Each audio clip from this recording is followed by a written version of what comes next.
Welcome to Aptitude Destination. Please pause the video and read the question completely. P, Q, R and S appear in a test. We are supposed to find out if P has scored more marks than Q.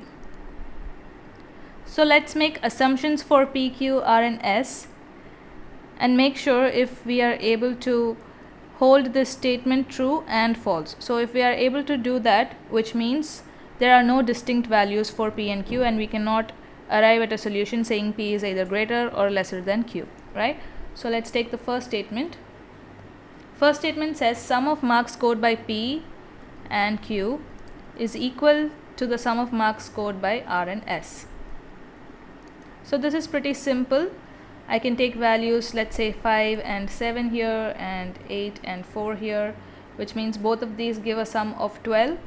And in this case P is lesser than Q, which means I'll answer this question by saying no. But when I interchange these values, if I take P as 7 and Q as 5, this will still hold true for the statement that's being given, but then I can answer this question by saying it's yes.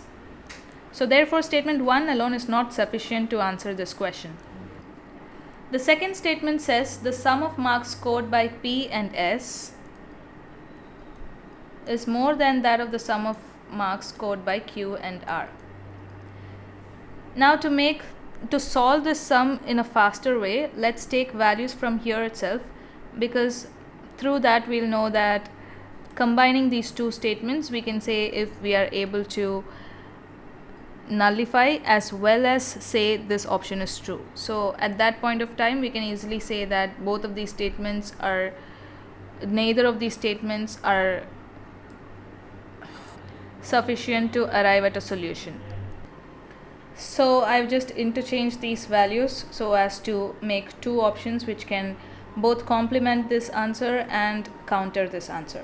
So now if I'm taking P as 5 and S as 8, Q as 7 and R as 4, this still satisfies the solution, but then P is less than Q, right? P is 5 and Q is 7, which means this statement I can answer this statement with a no.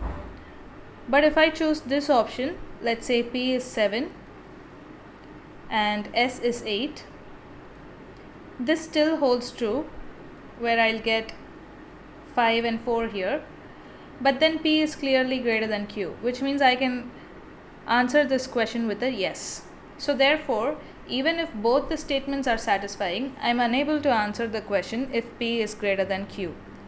So option D is the right answer, where the question cannot be answered even by using both the statements together.